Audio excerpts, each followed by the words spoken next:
Okay, welcome to the second panel of discussion today, and in my view, perhaps maybe I'm biased, but I think it's the most significant conversation that we're going to have today, and that is where do we go from here on the Yemen conflict? What are the opportunities?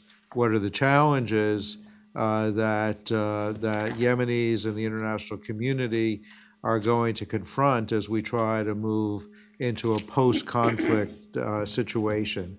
And I'm delighted that two old friends and colleagues are here with us today who are going to be speaking on these issues. We only have an hour to get through what is a very complicated set of issues. And so I won't spend a lot of time talking about it. I think that you have biographic information on both Abdulmalik and Hamid in your packet. So what I've done is I've asked both of our panelists to speak for about 15 minutes and want to provide the most time that we can to interactions, take your questions and comments from the floor. And so, without further ado, I'm going to ask Abdulmalik Aleryani to speak first on the issue of the past and the quest for future peace. So. Thank you, Ambassador Feierstein.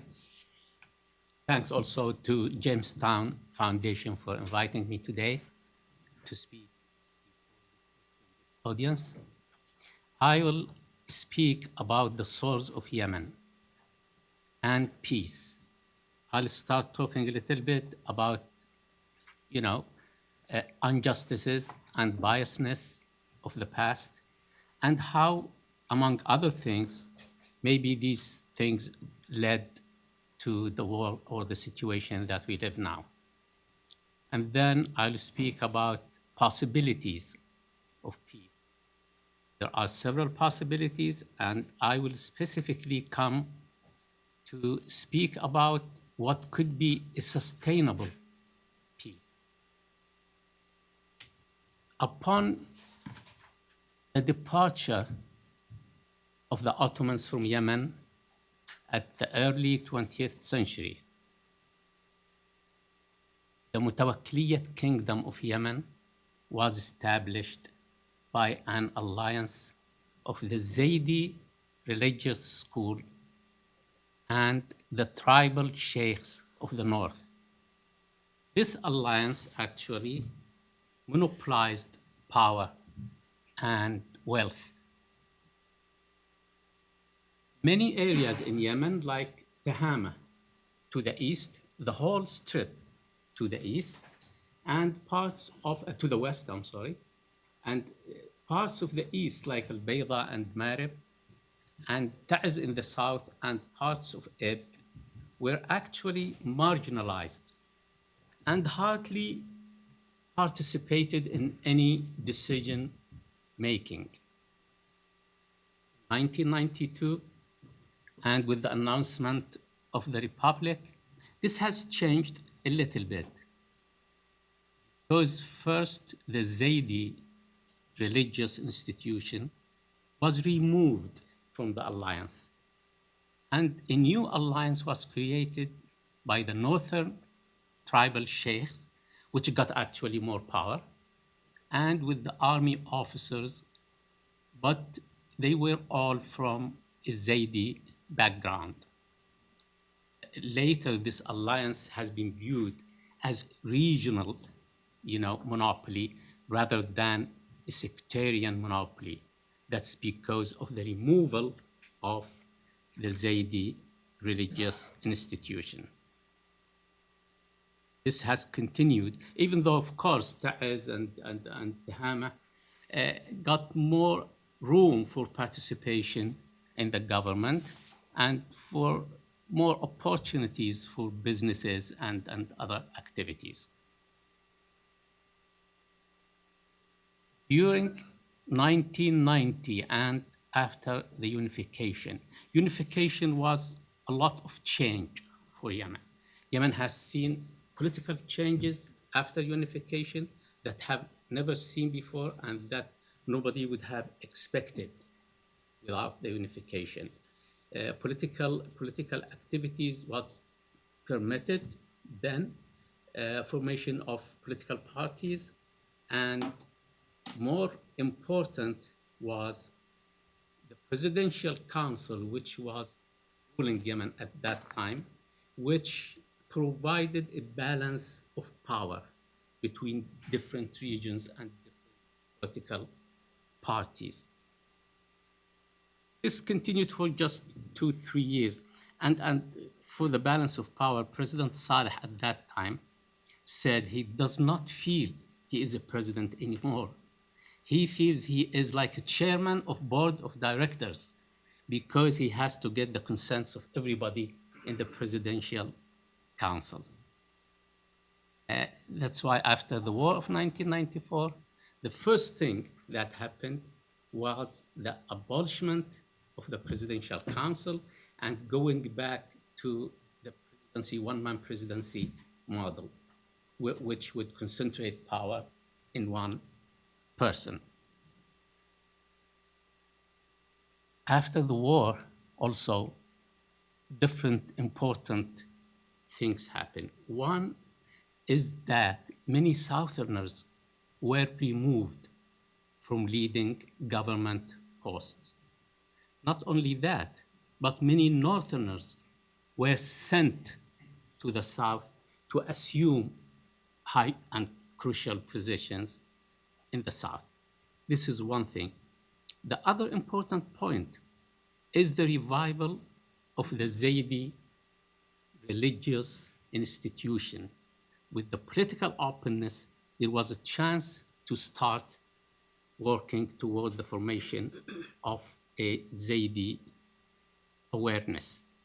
Of course, at that time also, the Wahhabi teaching had a lot of influence in Yemen, which also intimidated the traditional Zaydi school and which derived them to more activity in that field.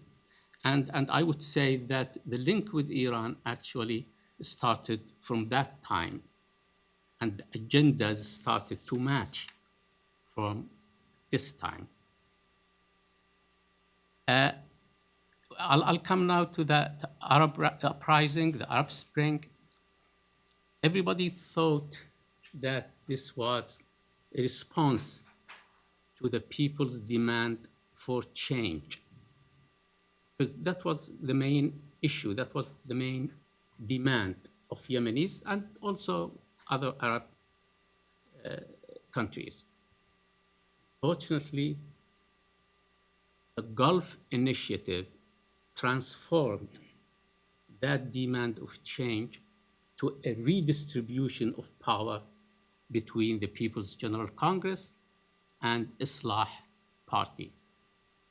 Nonetheless, still there's a bright point here, which is the National Dialogue Conference, which actually discussed all demands, including the South and including Sada.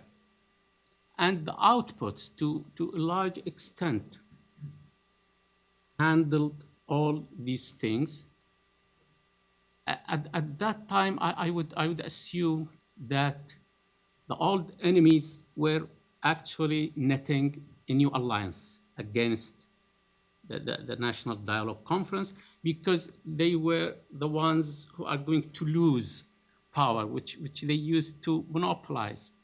Okay, but the decision of the Azal region to be in a landlocked area without any resources was the best tool for people from that region to mobilize the population of that region, and they constitute most of the army, get them against the national dialogue outputs. And that's how actually the Houthis could, control the whole country in few days. They wouldn't be able to do that without the help of government institutions in the security and the army. There is a lot of talk about regional and international compliance, that plan of the Houthis controlling Sana'a and fighting Islah Party.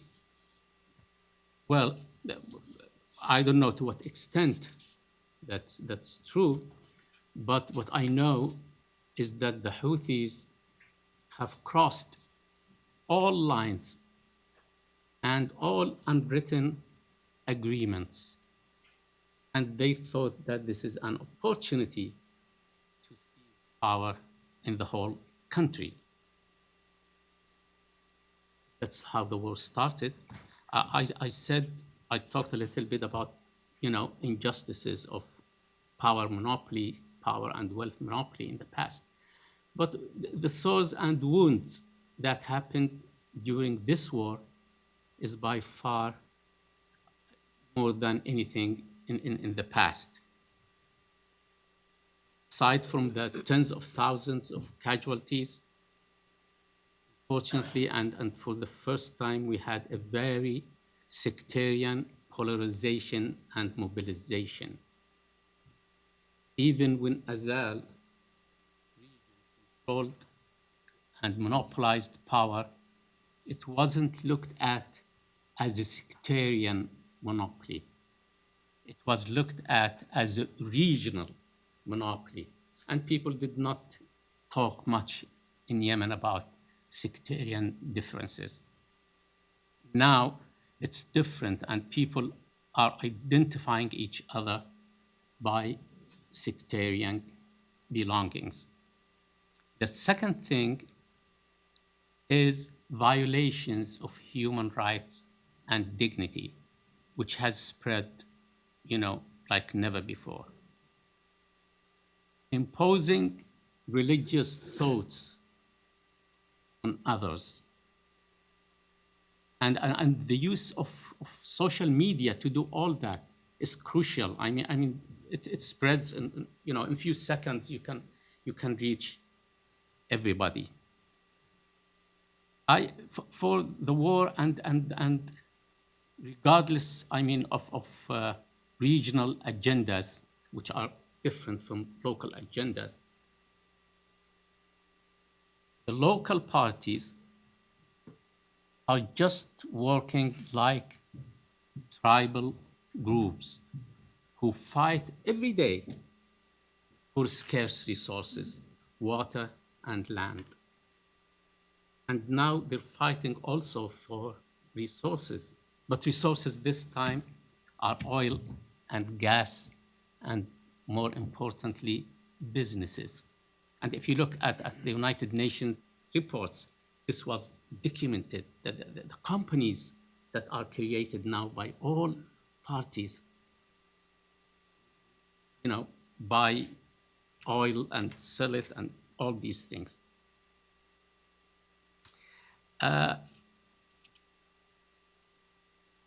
Let's now talk about peace and reconciliation.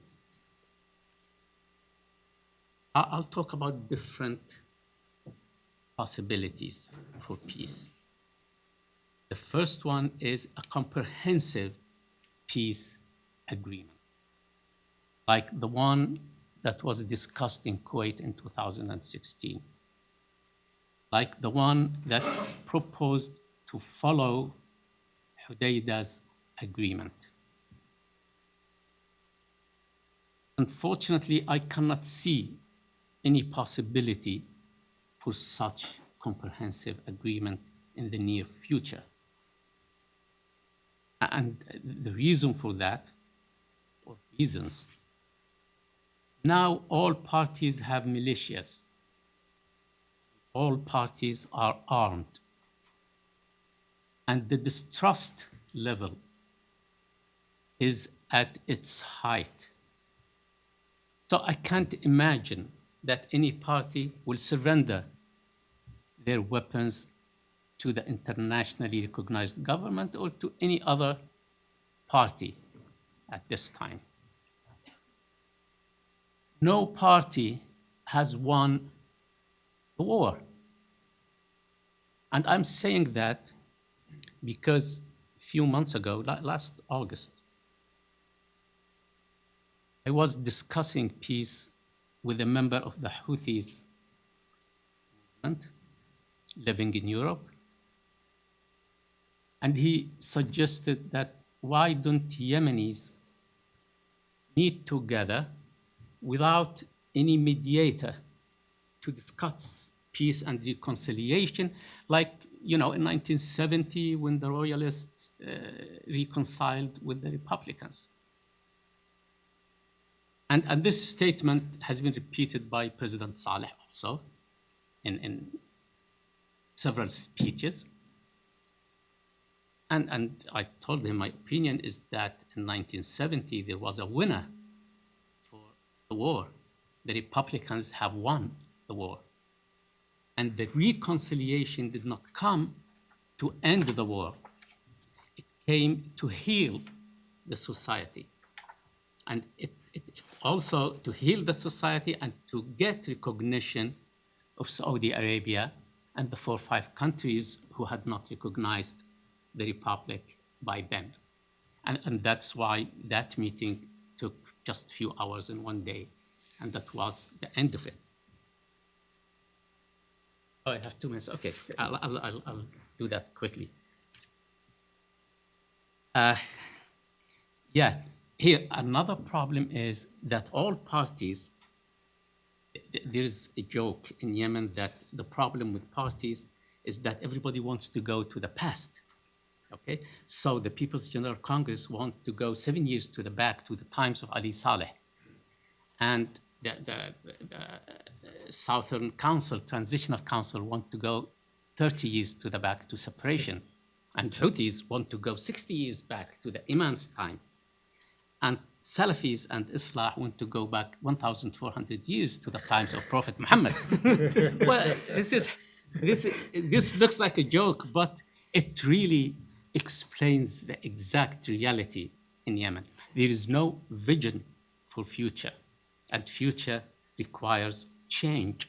So nobody is really suggesting change for the future. I'll go quickly to the 2 other modalities or other possibilities of peace. The second possibility is partial peace, okay? And this is a very dangerous peace in my opinion, and we can see some signs for that. Partial peace might come as an outcome of agreement between the Houthis and Saudi Arabia and the United Arab Emirates. This will be based on security of the borders, separation of Yemen, reach the open seas for Saudis, and that's why they might need separation, because they need, agreement of legal, legitimate government in the south. Okay, and fighting Al-Qaeda. These are the basis for such an agreement. The danger of this agreement is that it will stop the coalition strikes, but it will not stop civil war and hostility inside Yemen. I'll go quickly to the last modality, which is sustainable peace and stability. I hope this can happen in Yemen, and it takes 2 steps. The immediate step is normalization of people's lives. That should start immediately, regardless of who is fighting who. There should be normalization of people's lives. Bring institutions back to work to provide services, education, health, electricity, all these services. The second one, pay salaries to all government employees, ease movement, internal and international movement. I mean, stop making people's lives miserable. That's the first step that I think that all efforts should be going toward this part. This part is linked to the second part, which is negotiations. It might take a year or two, that's fine. Parties can negotiate. If people are living their normal life, then they can sit down and negotiate. And negotiations would take two tracks. One is to negotiate regions. What are the borders of the regions? Okay, how many regions they should have? The arms, who should take the arms, control the arms? Okay, and then there should be another track for negotiations with the region, with Saudi Arabia and United Arab Emirates, because we should recognize the interests of other countries of the region and try to meet them and to meet the interests of Yemen. And we can discuss many issues here, like the security of the region and navigation routes, repositioning for economic investment, accessibility to the open seas, labor movement and accessibility throughout the whole region. We should go to a new strategy in the region. Instead of donor-recipient strategy, we should go toward a strategy of integration of the region. Okay. I'm sorry I've taken time. Thank you. Okay, thank you, and thank you for an excellent presentation. And now, if I can call on Dr. Hamid to also speak to us for about 15 minutes. Thank you so much. So good morning, ladies and gentlemen. So I thank Glenn Howard for his determination and his success to get us all together today. I thank His Excellency Ambassador Gerald Feierstein for monitoring this panel. And I would like to talk about reconciliation in Yemen, challenges and prospects.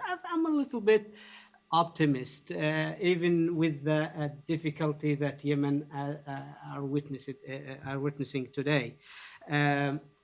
So I know it's a problematic terms because of its definition, its combination, its mechanism, and we have in the Arab region a shortage of literature related to reconciliation and transitional justice. So I know it's difficult, and it's more difficult because the war is still in. So it's a little bit difficult. But let me put some questions that I try in my presentation to answer. The first one, is it relevant to talk about reconciliation before peace agreement is reached? So legitimate one.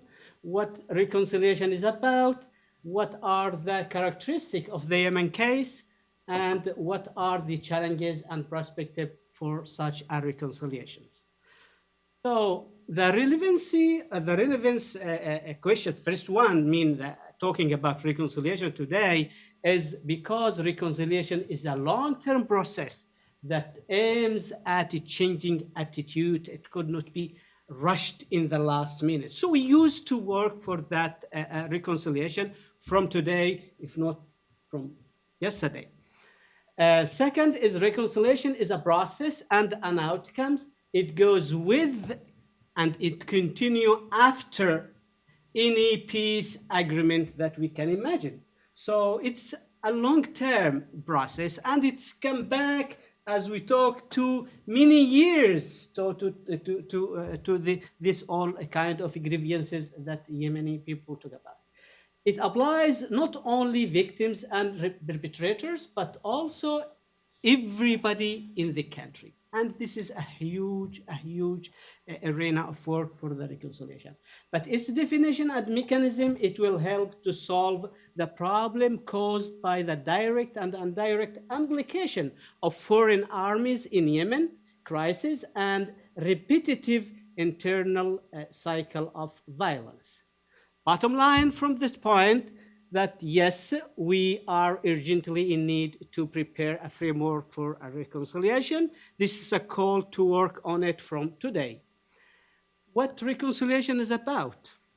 It's about violation. And the violation is not only violation from today, but many years ago. So, committed by two different actors, external actors and internal actors. The objective is a reparative and cooperative justice. So I'm not talking about retributive reconciliation or a kind of revenge or tribals, etc. We talk about retributive and cooperative reconciliation. And so human rights, I think that there is a lot of violation of human rights. And I'm just here remind you about the atrocities that have been committed during that war. We have different figures that explain how much reconciliation is necessary, because to repair all of that casualties, and I take this number, these figures, the first one, 70,000 deaths for the war, from reliable resources published here in the United States, only from 2016, so 2015 is not included in that figure.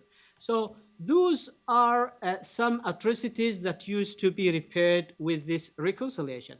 For the internal casualties, we have repetitive internal conflict and absence of rule of law. We have a violation of human rights and all kinds of repression and humiliation, prison, extrajudicial execution, forced disappearances, landmines, children, women rights are violated every day. So sectarian, we said, His Excellency Ambassador, about this. I think it's sectarianization more than sectarian. So sectarianization in behavior and in discourse, of course, the harmful infection of the social harmony and cohesion in Yemen, the monopoly of power and wealth, we are agree on that one. So bottom line from that point is reconciliation is not a synonymous of impunity, of course, but a method to bring justice and preserve in the same time peace and stability. Regional reconciliation that include, this is my suggestion, it's not, it used to be a reconciliation in two levels, national and regional. So the regional reconciliation used to include Yemen with the Arabian Peninsula states, coupled by a Yemeni reconciliation, are a sine qua non condition for a peace and stability for the region as a whole. So what may be the specificity of the Yemeni case? So this I come back to almost the same point that has been raised before.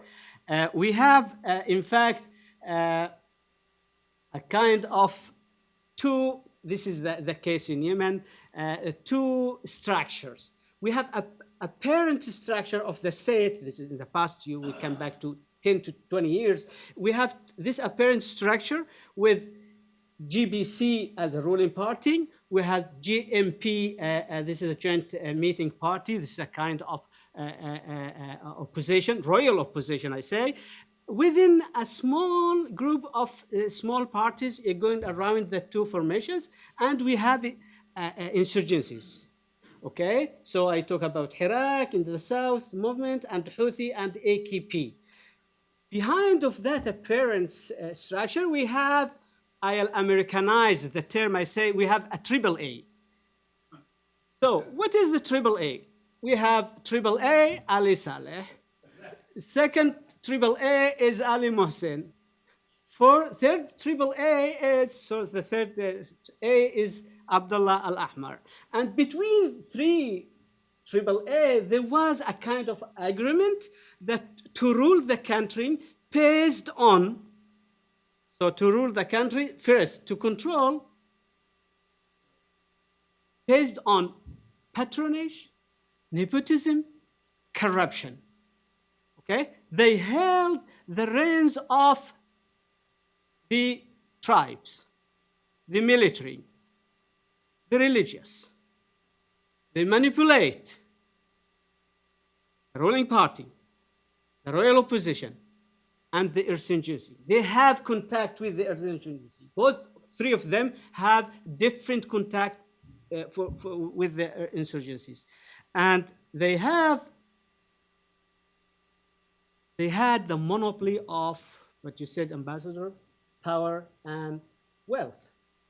Of course, that create a kind of chaos in the country because nobody know how everything is. So quick diagnosis is fragility of the formal power, division within the informal power, because from before 2007, the death of Al-Ahmar, before that, there's already some differences, but it gets worse after the death of Al-Ahmar, and worse also when the defection of Ali Muhsin in 2011, and the death of Saleh make it more difficult, okay? Rage of the population, especially the north, changing in the region, and finally in 2015, we have conflict and war. So all these grievances, okay, create a kind of fragile caused by external and internal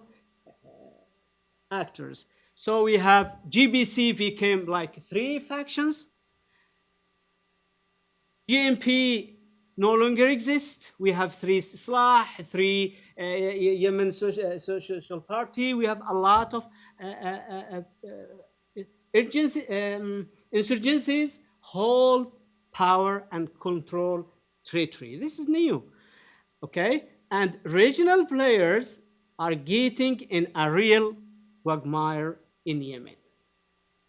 And that, from the fragility of the tribal A to the fragmentation, so a kind of plethora of players, we have a scene fragmented, okay? We have this scene. Now we will see what is the scene. It's like that. President Hadi, Ali Mohsen, Houthi, South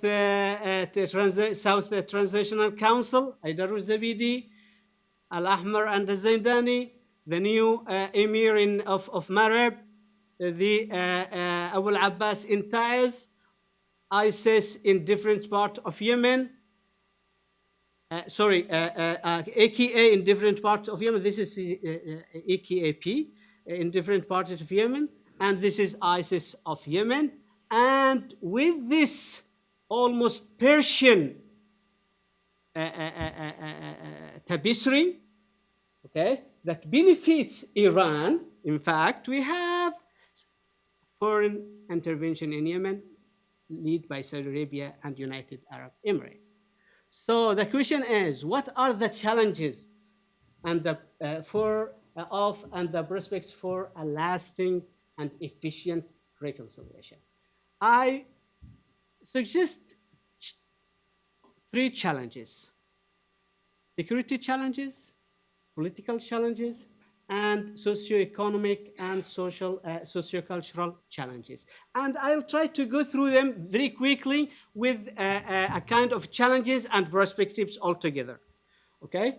So this is the security challenges, continuation of the war,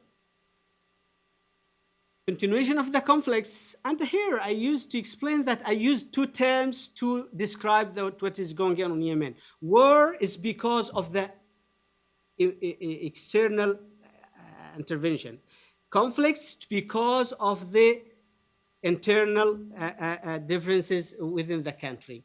and presence of the extremism. And here I used to talk a little bit about that point, because the extremism not only Al-Qaeda and ISIS, but also those traditional religious organizations have their own jihadist, and they call it mujahideen within Islah, within Salafi, and within Houthi. So the problem of extremists and jihadists is still very important. So prospect for me is bringing the war to an end. And I think I agree with those who say that United States, United Kingdom, and other power in the world can intervene and can stop that war.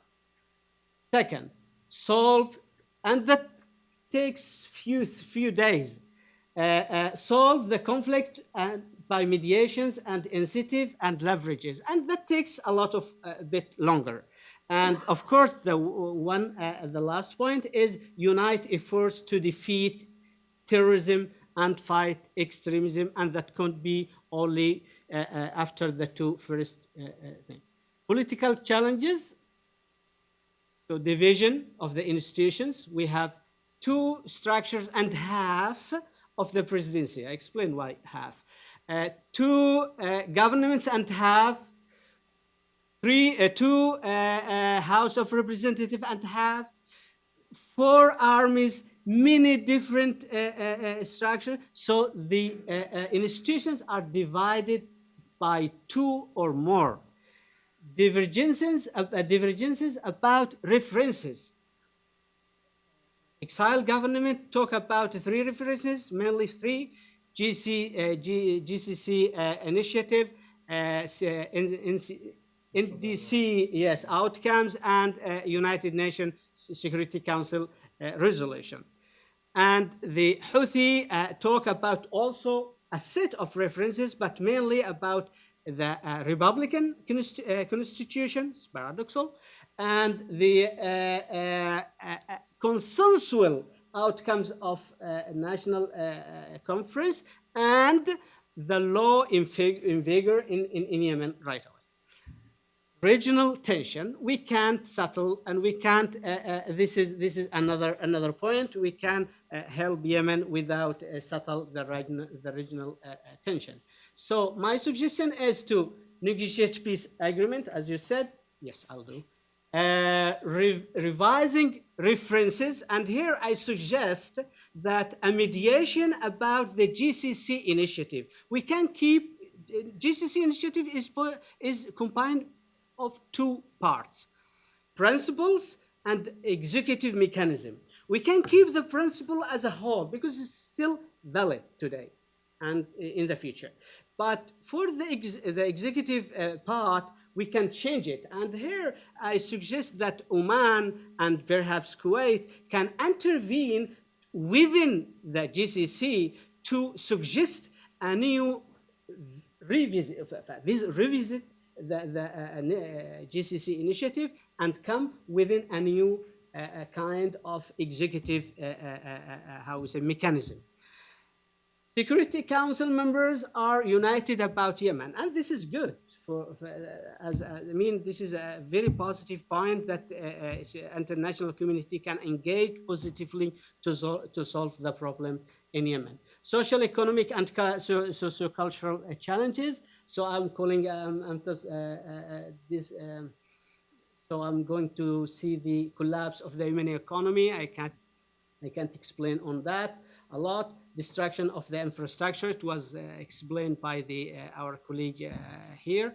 And sectarianization of the conflict. So I agree with those who analyze it is not a sectarian, but it's get more sectarianized because the war continued to feed that kind of discourse. Grievances from the past and from the war. Prospects in that term, I suggest a program of economic recovery, a real Marshall Plan, because we talk a lot about Marshall Plan, but not really a real one. So I'm suggesting a real Marshall Plan for the reconstruction of Yemen infrastructures, a cultural program enhancing diversity and tolerance and fixing and fighting extremism. And this is very, very important. And we can work on that from now. And a procedure to transitional justice using a balanced traditional and international standard. And I said there is no literature in the Arab region related to the one. So to sum up, reconciliation must start as soon as possible. The more we wait, the harder it gets. This work should be done at both national and regional levels in parallel and in complementarity.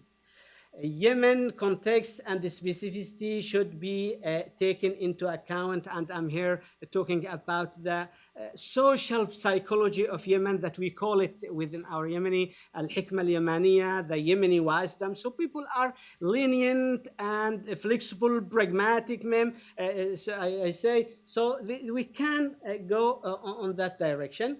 And the exiled government should to start to lie down concrete suggestion and becoming more active on the ground. And here I used to say that last week the Houthi, the de facto government in Sana'a issued a national vision about reconciliation and reconstruction of the state. And they put their ideas down to the population, but we have nothing from the legitimate government. So last point is this should be done with a real immediate program of economic recovery. International community used to work on that, especially US and UK, because they held really the file of Yemen within the Security Council and else. Let me finish my speech with a quick reminder that 14 million people in Yemen are in famine, and allow me to quote that what said Martin Griffiths, United Nations Special Envoy to Yemen, in front of the Security Council. Yemen, please, its people go hungry, its children, many of them have not seen the inside of a classroom. In many ways, it is one of the world's most tragic place. And I'm really bleeding when I'm talking about my country. Thank you, Ambassador. Thank you for all of you. Thank you. Thank you, Hamid, and thanks to both of you, I think, for very compelling presentations.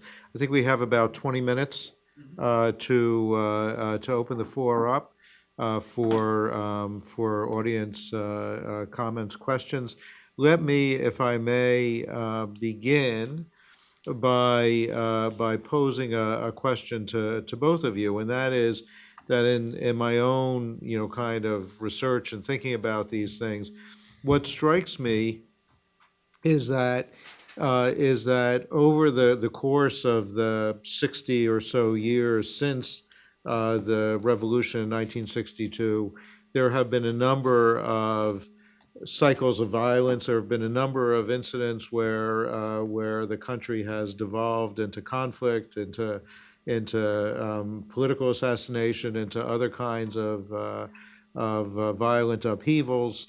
There have been an equal number of times in which Yemenis have tried to come together to address some of the core issues dividing the country, and with some success, and that there tends to be a broad understanding of the kinds of things that are required in order to put Yemen on a sustainable, secure footing. And I think that if you go back, if you look at the negotiations in 1990, 94, before the Civil War started, negotiations between the government and the Houthis, the National Dialogue Conference itself, you see the same themes being repeated: devolution of power, fair sharing of political and economic resources and capabilities, broad access to government services, education, health, etc. All of these things have always been agreed among Yemenis. What's happened is that after these agreements, there has not been any ability on the part of Yemenis to actually implement the agreements. We saw it most dramatically in 2015. We had the successful conclusion of the National Dialogue Conference, 1,600 recommendations, many of which are solid and reflect the comments that both of you have made. That was followed almost immediately by the decline into conflict. We had the Peace and National Partnership Agreement that was supposedly going to prevent this conflict. It didn't. And so the question is, even if Yemenis come together and identify the problems, uh, what seems to be lacking are the national institutions that can actually follow through and ensure that what all Yemenis seem to agree to actually occurs, that there is actually a governing institution that can do all of the things that Yemenis believe need to be done. And so the question is, in the absence of those institutions, how do we move forward on this path of reconciliation in order to end not only this conflict, but to end the underlying causes that have caused these recurring conflicts over the past 60 years? Yeah, this question really touches upon the core of the problems of Yemen. And I called the suggestion to go over all problems of the past by sustainable peace and reconciliation, because it should start with a dialogue. And now I think there are changes that happened during that war that can guarantee implementation of agreements. In the past, we had a problem that military and security were monopolized by one power. So it doesn't matter what agreement do you sign, because at the end of the day, those who control the army and the security can go any way they want. And agreements were just a temporary painkiller for the pain of the Yemeni society. Now, the first thing is that we have now what seems to be militias everywhere in Yemen, and part of any reconciliation should be the integration of these people, because at the end of the day, you can't leave them like that. You have to find a solution for these people. Some of them will be like retrained and go to the labor market, and some of them will be integrated in the army and the security. This will constitute a kind of guarantee that there is a kind of balance of power that will guarantee the implementation of any agreement. This is one component. The other component, which I think is important for the implementation of, of any agreement, is the way, and this should be looked at in the new constitution, the presidency position. I think in Yemen it should not be one man president at all. I think that what Yemen needs is a council that will represent different powers and ensure that the interest of each region and of each power is represented in this council.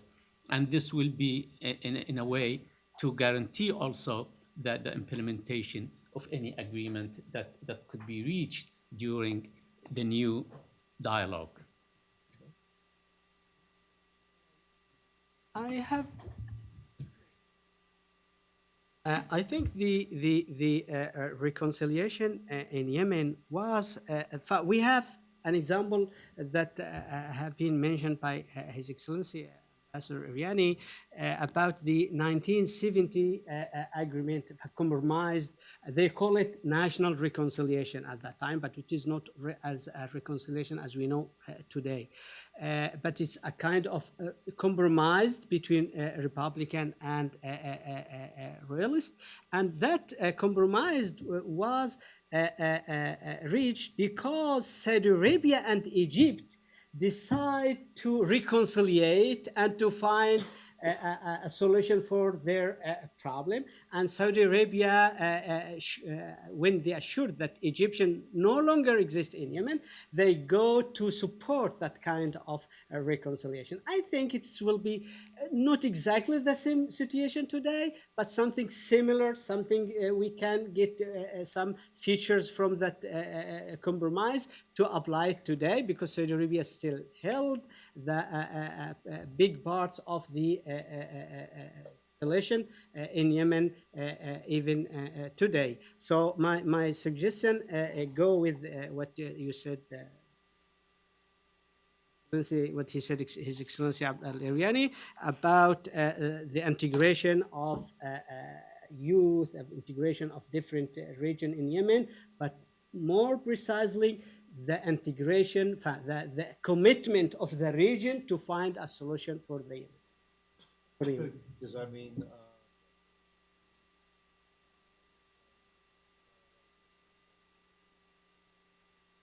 Not necessarily, because I don't think that Iran used to be involved in any arrangement in Yemen. First, Iran have no frontier with Yemen.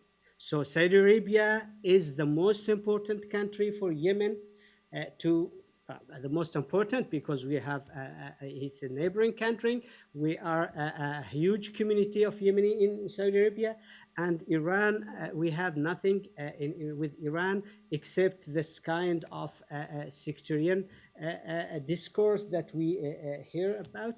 And Iran, they exaggerate the role of Iran in Yemen, and it gets important within the years. If the war continues in that way, we will find Iran in Yemen.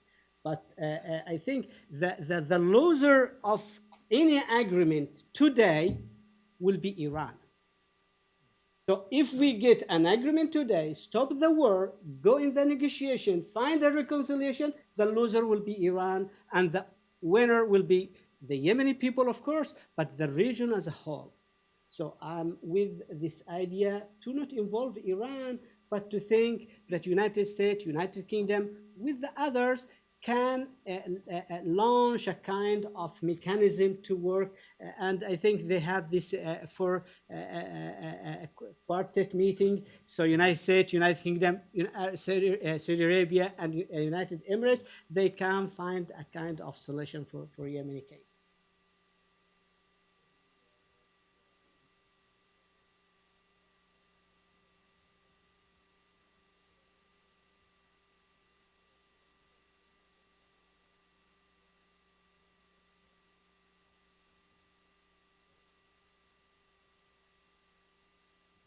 Theodore Karasik, Jamestown Foundation. My question to the panel regards UAE policy on development and management of militia models. I'm wondering what, in your opinion, the U.S. should be telling Abu Dhabi about militias in Yemen. Thank you.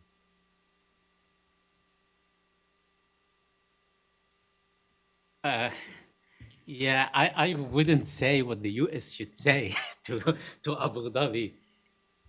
But I'll comment on the formation of militias in the south and in other areas, actually. This is part of the still ambiguous Emirates' interests in Yemen. Why they choose to do this, to seek any interests. I mean, people talk about economic interests for the United Emirates because they need to reposition themselves, okay, at the Red Sea, and they need reach to the open seas and all these things. And they have a specific interest in Socotra Island But in my opinion, they will not get these interests without the mutual agreement with the Yemenis. So I think that the formation of militias is damaging the whole prospects of peace. And Yemen will face problems in the future to integrate these militias in the national army. And I don't know what United Arab Emirates then will do to help in that sense.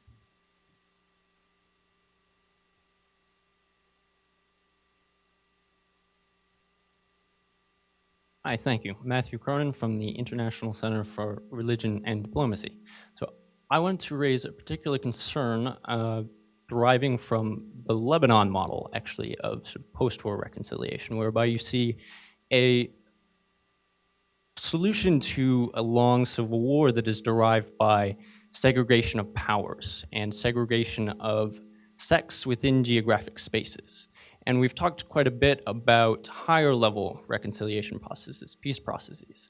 But how do we ensure that there's not a disconnect between those higher level peace processes and community level reconciliation, especially given the number of IDPs who have been sort of pushed to other parts of Yemen and sort of the community level segregations? How are those not reinforced by a peace process that involves dividing up regions, dividing up political institutions? Thank you.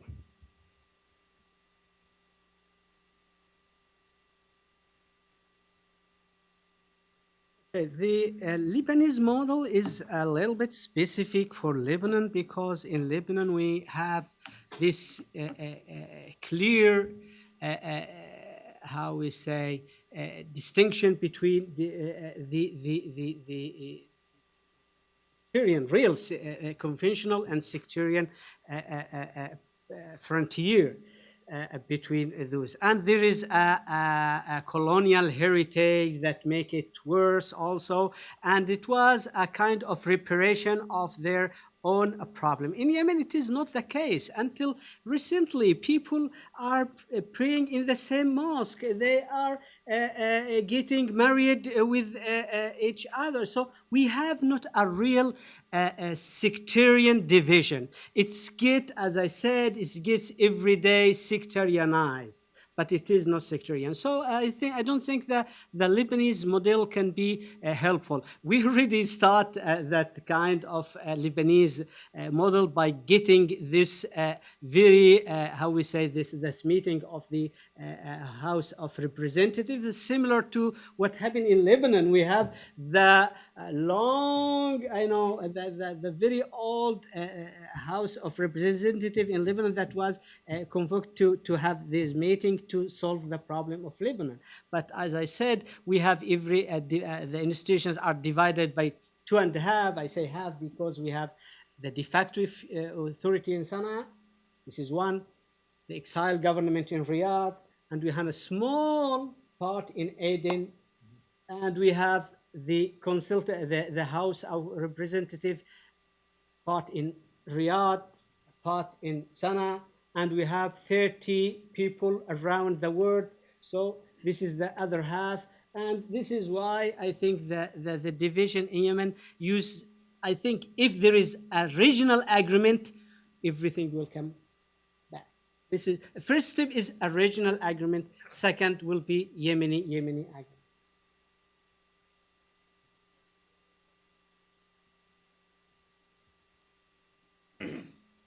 Thank you, Rafat Jabouri, Jamestown Foundation. I'm just going to invite you to elaborate more about Ambassador Aleryani, about your comment regarding the emerging types of sectarianism, things that were not known in the past. Is this particularly about the neo-Zaydism introduced by the Houthis in particular, or is it more general than that? And on Lebanon, just specifically, do we see the Houthis being the Hezbollah of Yemen in terms of their dominance on the Zaydi community in northern Yemen? Well, the presence of Zaydi sect and Shafi'i sect in Yemen have been there for hundreds of years. Okay, changes happened with time, and the first change was the introduction of the Wahhabi influence and teachings. Okay, and this, by the way, affected both sects. Even people from a Zaydi background were affected by the Wahhabi influence in the 1980s and 90s. What happened now is that the Zaydi revival actually has changed also, because they have linked with Iran, and they have introduced new concepts to the Zaydi sect. So I would say that we're not talking about the traditional Zaydi sect that Yemen has known, and that most Yemenis, even if they were not Zaydis, have as a heritage. Okay.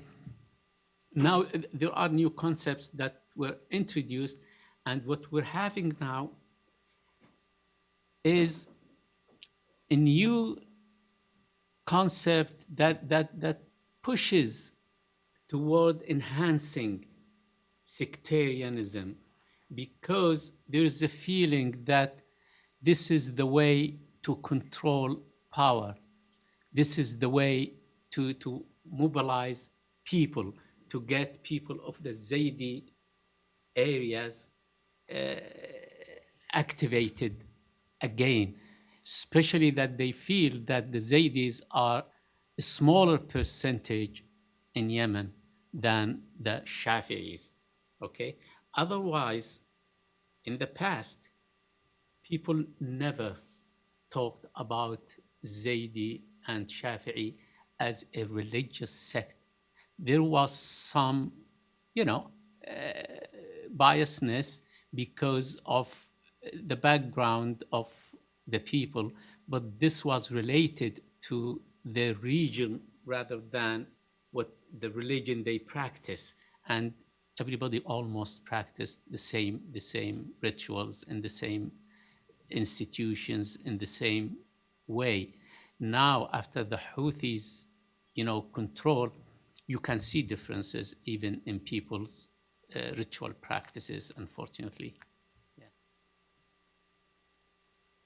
Thank you. And I want to thank Ambassador Abdulmalik Aleryani and Dr. Hamid Alawadhi for, I think, two very good presentations on the way forward from here.